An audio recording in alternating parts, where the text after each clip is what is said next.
Bananbaxan oo ay soo qaban qaabiyeen maamulka degmada Balcad isla markaana ay ka soo qayb galeen qaar ka mid ah duubabka dhaqanka Soomaaliyeed, dhalinyarada, ururka haweenka, ardayda iyo qaybaha kala duwan ee bulshada ku dhaqan degmada Balcad ayaa waxaa lagu taageerayay hadaladii wax ku oolka ah ee ka soo baxay ra'iisul wasaaraha xukuumadda federaalka Soomaaliya mudane Maxamed Xuseen Roble madaxweynayaasha dowlad goboleedyada Hir-shabelle iyo Galmudug Cali Cabdullaahi Xuseen Guudlaawe iyo Axmed Cabdi Kaariyo Qorqor iyo sidoo kale madaxweynaha Jamhuuriyadda Federaalka Soomaaliya mudane Maxamed Cabdullaahi Farmaajo oo xalay khudbad uu jeedinayay ku taageeray hadalada ka soo yaray ra'iisul wasaaraha xukuumadda federaalka Soomaaliya mudane Maxamed Xuseen Roble iyo madaxweynayaasha dowlad goboleedyada Hir-shabelle iyo Galmudug si kastaba bananbaxayaashan oo isugu soo baxay goob fagaara ah iyagoo muujinaya dareenkooda ku aadan dadaalada ay wadaan ururada bulshada rayidka madaxda sarsare ee dalka ka oo xal loogu raadinayo khilaafka doorashada qaar ka mid ah bananbaxayaashan oo warbaahinta qaranka la hadlay ayaa soo dhaweeyay hadalada nabadda ah ee ka soo yeeray ra'iisul wasaaraha xukuumadda federaalka Soomaaliya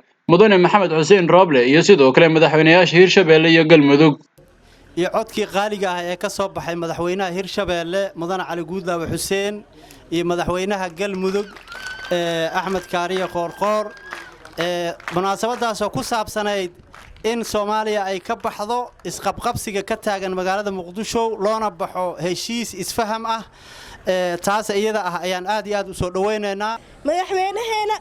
dalka wadankiisa iyo maanta asaa naga masuula madaxweynaheena maanta asaa naga masuula dikraatada soo saaray xal aan ku faracay because of majali caasimada maanta aan wax barasho u doonan lahaa caasimadii aan maanta ka soo dhismi lahaa in la burburiyo intaasoo sano aan soo dhiseenay intaasoo sano ayaa aabayaal soo dhisaayeen intaasoo sano ayaa nabad la soo raadinayay majali marka one day ama 2 days in lagu burburiyo madaxweynaheena waa ku raacsanahay taas anoo ah arday waxa degmada Balcad kamid ah waa ku raacsanahay dhammaan shacabka degmada Balcad waxay ka turjumaysaa inaan ku raacsanahay intaasi kadib ugaas Maxamed Weli ugaas Xuseen Islaw oo kamid ah duubabka dhaqanka Soomaaliyeed ayaa ku baaqay in la kala qaado dhinacyadan ishor fadhiya isla markaana laga shaqeeyo mar waliba nabadda labada maamul goboleedka Galmudug iyo maamul goboleedka Hir-shabelle oo anaga aan ka tirsanahay oo ugu horeeyo madaxweynaheeda Cali Cabdullaahi Xuseen Cali Guudlaawe kaas oo ay qaateen badbaadada wadanka xasilinta wadanka qaasatan caasimadda Muqdisho oo baryahan dagaal la foolanaysay xalay markii ay ku dhawaaqeen in ay taageereen nabadda waxaan dhammaanteen aan ku wada riyaaqnay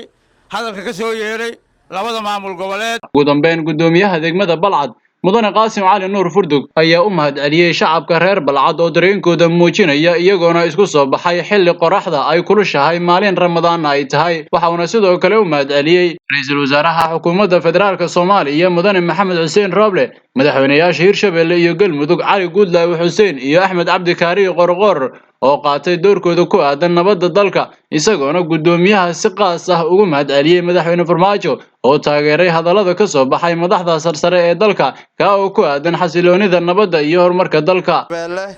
iyo madaxweynaha dowlad goboleedka Galmudug Axmed Cabdi Kaariyo Qorqor iyo mudane Cali Cabdullaahi Xuseen Cali Guudlaawe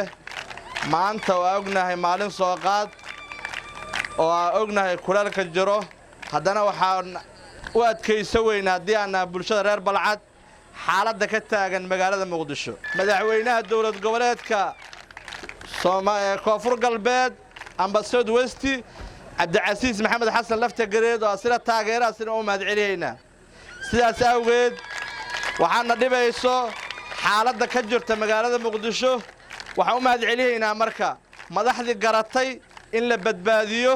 shacabka Muqdisho in la badbaadiyo hantida Muqdisho in la badbaadiyo dawladnimadii soddonka sano la soo dhisaayay oo ugu horeeyay madaxweynaheena dowlad goboleedka Hir-shabelle Axmed Socdaal raadiyaha iyo telefishinka qaranka Soomaaliyeed degmada Balcad in allaale intii ka qayb qaadatay ee ugu horeeyaan ururada bulshada rayidka duubabka dhaqanka Soomaaliyeed